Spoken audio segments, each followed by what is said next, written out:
This is the 2024 Volvo EX90, and it's a brand new, fully electric luxury family SUV. The EX90 comes standard with 3-row seating and fully electric powertrains, and today I'm going to take you on a thorough tour of this prototype EX90 and show you all of its quirks and features so you have a pretty good idea of what to expect when the production EX90 comes out soon.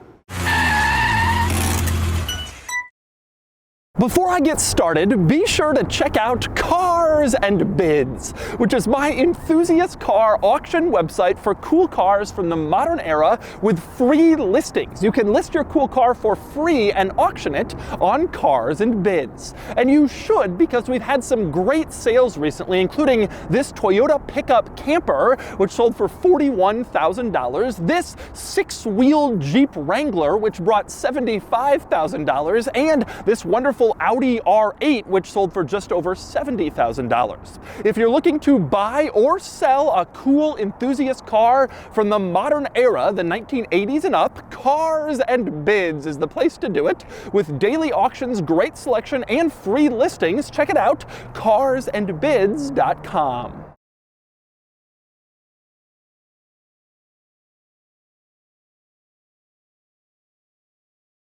Alright, I'm going to start my tour of the EX90 by going over a few of the important basics before I move on to the interesting quirks and features. So, this is going to be a 2024 model, and like I said, fully electric 3-row SUV, and that's the only way this comes. No gas engine version, no plug-in hybrid, fully electric only. Now, Volvo is going to sell this alongside the XC90, meaning that this is not a replacement for the XC90, and it's also not positioned above or below the XC90 in Volvo's range. Instead, think of it like the XC90 is the one if you want a gas-powered or plug-in hybrid model, but if you want electric, you get this. Now, the EX90 is completely new and totally different from the XC90, but it does have similar sizing and similar benefits in terms of Volvo safety and interior room. Now, like I said, EX90 3-row SUV standard, no 2-row option. You get 3 rows in all of these, and all-wheel drive is also standard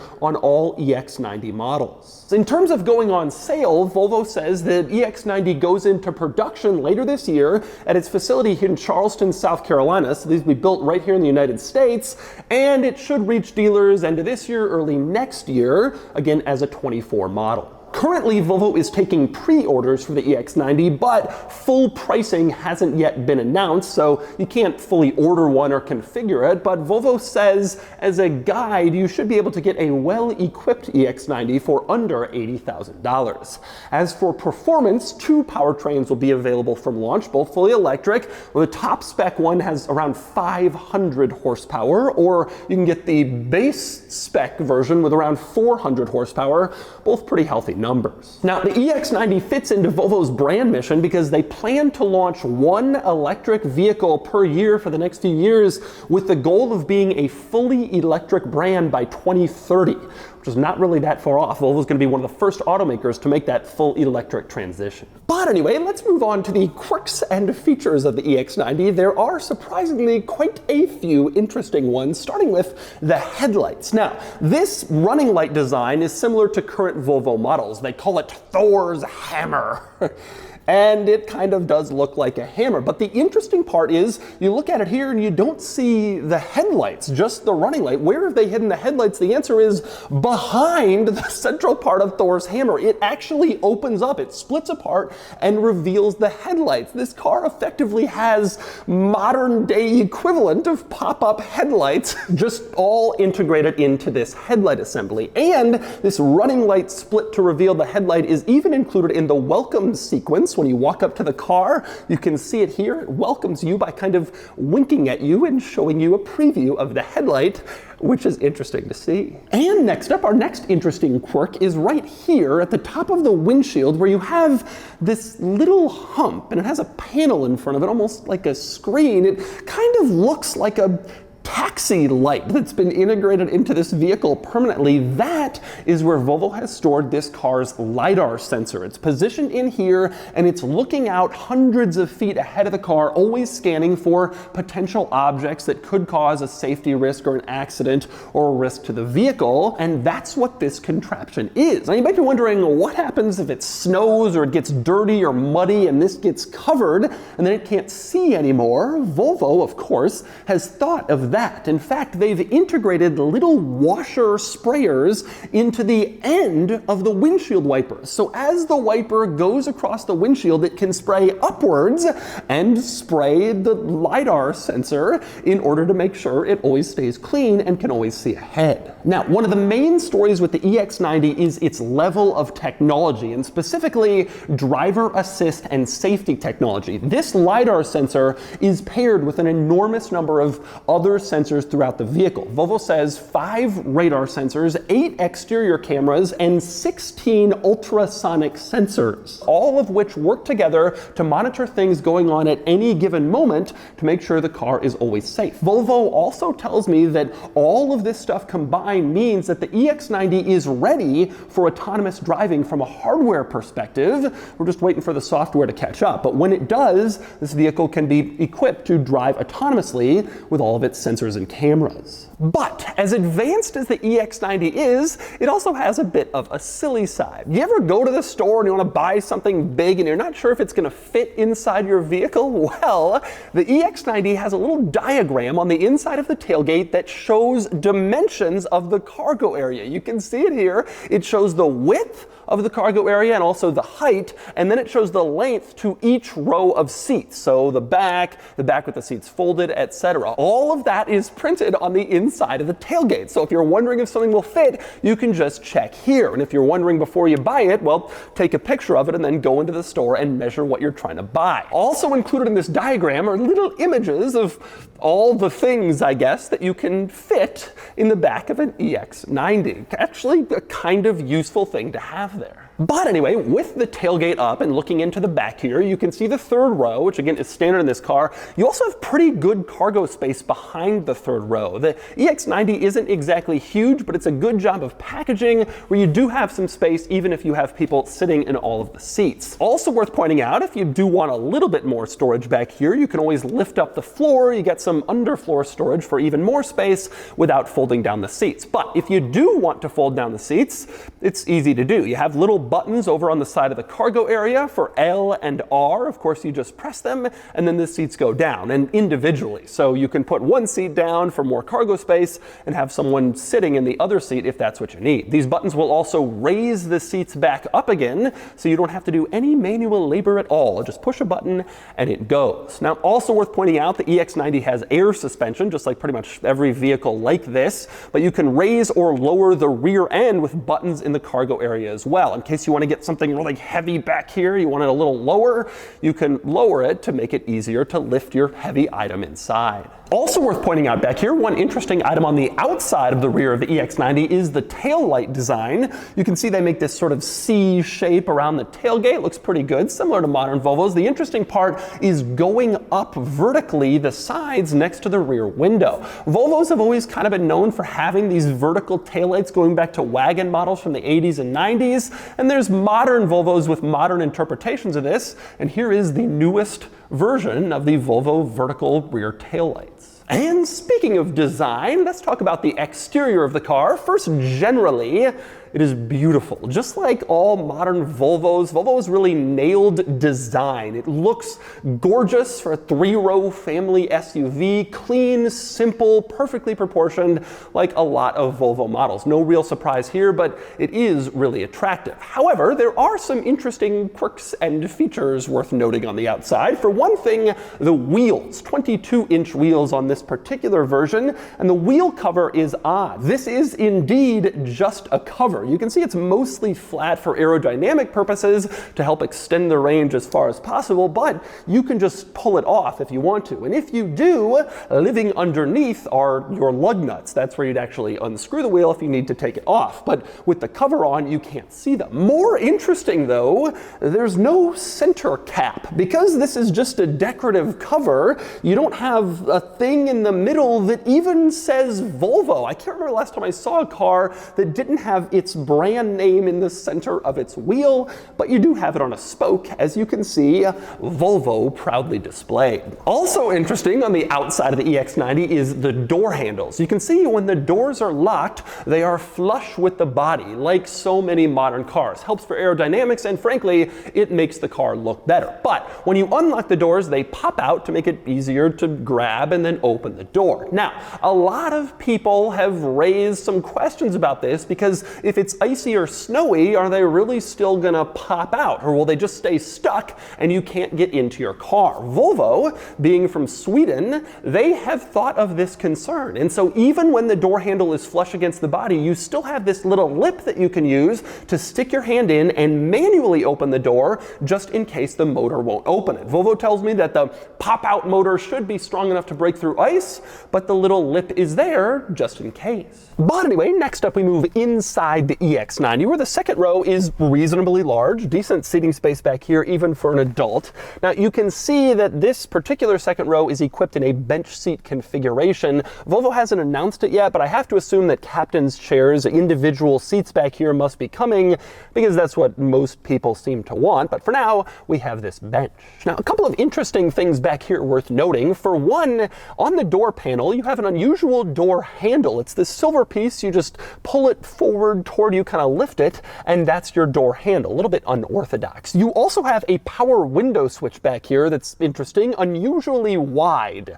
Not quite sure why, but that's what they've done. Now, also interesting back here is the materials on the seats. You can see this isn't your traditional leather like you might expect from a luxury SUV. It almost looks like cloth, but it isn't. Instead, Volvo tells me this is sustainably obtained wool mixed in with recycled materials. In fact, for sustainability and environmental purposes, this car doesn't have any leather in it at all. Volvo does offer a synthetic material that looks almost like leather, and you can see that on the headrest of these seats. In fact, not only does it look like leather, it feels like it touches like it cleans like it. It's essentially leather, but it isn't. They call it Nordico, and it's made with recycled materials. It is not actually leather. Now, if you don't like the wool seating material, you can get a full Nordico seat, which is, again, essentially leather, just not actually leather. Now, also worth noting back here, for one thing, you got climate controls in back, which is nice to see, and that includes heated rear seats.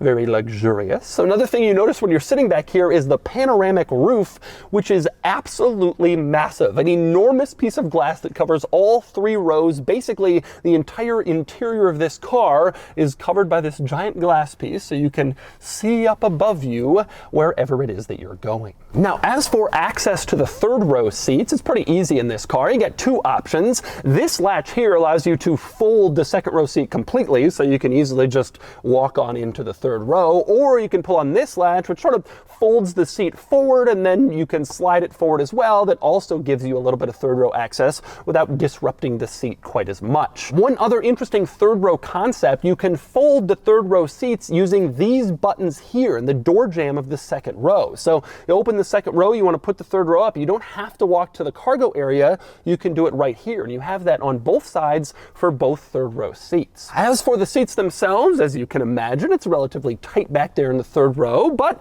pretty comfortable with the same nice materials as the rest of the interior, and obviously useful for children, which is how most third rows are used anyway. But anyway, next we move up to the front of the EX90, which is very interesting and somewhat quirky in places. So let's start with a general overview up here. It is quite minimalist in this interior. As you can see, you don't have a lot of controls, physical buttons, anything like that. In fact, in the center, there's only one button, and it's this play pause button in the center console, which is very beautiful and very prominently placed. Volvo calls it jewelry because of the way that that it looks, and it is indeed play pause. It's also the volume dial. Going around it, you can twist it for volume, and you can move it left to right, presumably to change track and maybe do some other functions. But that is the only real control in the middle. Everything else is integrated into this giant new infotainment screen in the EX90. The other rather interesting quirk in this interior, you get your wood trim like so many cars have, but here it's backlit. These lights are not coming from the ceiling, they're coming from behind the wood. So the EX90 has backlit wood, which is certainly not something I've seen in any other vehicle, but an interesting feature nonetheless, and it does help add to the ambience. This backlit wood, by the way, is carried onto the door panel and even onto the rear door panel, so it's a nice feature that everyone can enjoy and muse about. A few other interesting things in here. For one, the shifter. Gone is the days of the center console shifter. It's now on the column, as you can see here. You move it down for drive, up for reverse. Park is a button at the end. That's new for the EX90. Also worth noting in terms of controls, you get a few controls here on the steering wheel to adjust the audio and various other functions. These are actually buttons. They are not capacitive touch. I know that capacitive touch can be a bit controversial, but these you actually press. They have buttons on the steering wheel. Also worth noting, this particular EX90 is equipped with a 25 speaker Bowers and Wilkins sound system, and you have some speakers in some cool places, including the headrests, as you can see.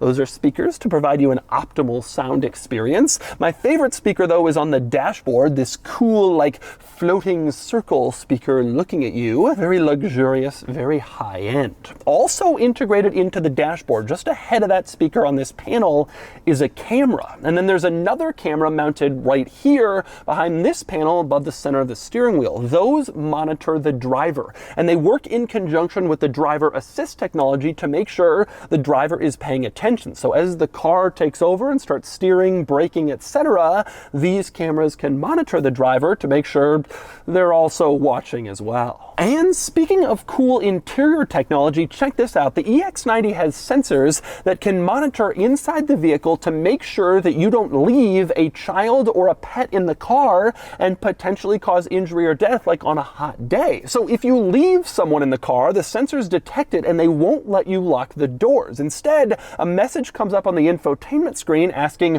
are you sure you want to lock the doors? There's someone in the car. If you still say yes to that, then you can lock the doors, but the climate control automatically turns on to keep the car interior temperature tolerable, so whatever you have inside the car is safe. It's a pretty good idea, and it'll prevent like hot weather deaths for children or pets in the car. But anyway, next up, other interesting items in this interior. Since this is an electric vehicle with two motors, front and rear, you don't have the need for drive shafts or transmissions to run through the center of the car, so you can do some clever things with that space. Here, you have a lot of storage. Below the center console, you can see, just stick stuff down here. You can put a bag, a purse, whatever you want, and there are thick walls in this storage compartment to make sure whatever you have down there doesn't like roll into the driver's footwell and cause a problem with the pedals. You also have a strap here to help secure stuff even more. So a nice additional storage area in the center. Now, speaking of the center, you can see the center console is this beautiful wood, looks very nice, very high quality, and you can pull this lid back and reveal cup holders if you want, or keep it closed and it just looks good. Now, you also have a wireless charger here, as you can see, very easily accessible right here in the center, and you have more storage. Open up this armrest, it's also a storage lid. You can put stuff in here, and there's even a hidden second storage compartment below the default one where you can put even more stuff further down to take advantage of extra space. Also worth pointing out in this interior is the climate vent situation. Looks like just one big climate vent going across the entire dashboard, which kind of integrates things more. Instead of having vents everywhere, it makes it look a little cleaner and simpler in here. Over on the passenger side of the dashboard, you can see the silver trim is interrupted with this. That is the Swedish flag. Just a little Easter egg reminder of Volvo's Swedish heritage on the passenger side of the dashboard. You also have that on the seats. This little Swedish flag is trimmed into the seats to make sure you remember Volvo is in fact Swedish. Now, on the subject of the dashboard, this giant infotainment screen you're probably wondering about, and unfortunately, I can't show or demonstrate that yet. This is a prototype car, not everything is working, and so I can't show this to you, or the gauge cluster screen behind the steering wheel. But Volvo says this does have Google functionality built in, so you gotta figure Google Maps, Google Assistant, and other useful Google functions that'll make life pretty easy in this car. And I'm sure I will get to demonstrate this closer to this car going on sale when I get to drive it, which is another thing I should mention. I'm not able to drive this vehicle today. It is a full prototype. It doesn't really move, so I can't get behind the wheel yet and actually drive the EX90, but I look forward to doing that in the coming months. By the way, one other interior quirk that I think will be interesting and controversial, rolling down the windows. You only have 2 window switches on the driver door panel. You can see no rear switches. If you want to roll down the rear windows, you have to press this button that switches from front to rear,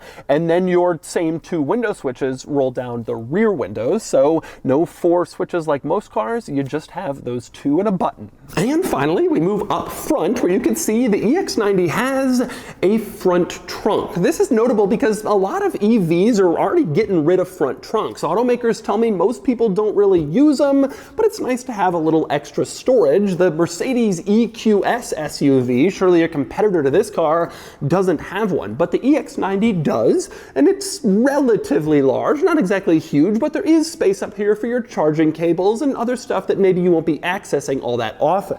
Now, to get into the front trunk, you have to pull a latch in the driver footwell and then come around and unlatch in the front. It's not exactly the easiest thing to access, but it is here for a little extra storage if you need it. The most interesting quirk in the front trunk is the windshield washer fluid. You can add it here, no real surprise, but the cool part is they've integrated a funnel into the windshield washer fluid area. So instead of getting your own funnel or spilling it everywhere, it has a built-in funnel to make it easier to add washer fluid. Now, also interesting up front, you will notice the EX90 has no grille, which is becoming standard fare for electric vehicles, but still notable, worthy of pointing out, because it's a little departure from what we're used to. Also below the no grille, you have these little panels. These are shutters that can actively open when the vehicle is in motion to allow for airflow, but when it's stopped or in certain other circumstances, the shutters remain closed, as you can see here. Also worth pointing out, the charge port for the EX90 is located here, like where you might expect a fuel door to be on a gas-powered car. You just open it up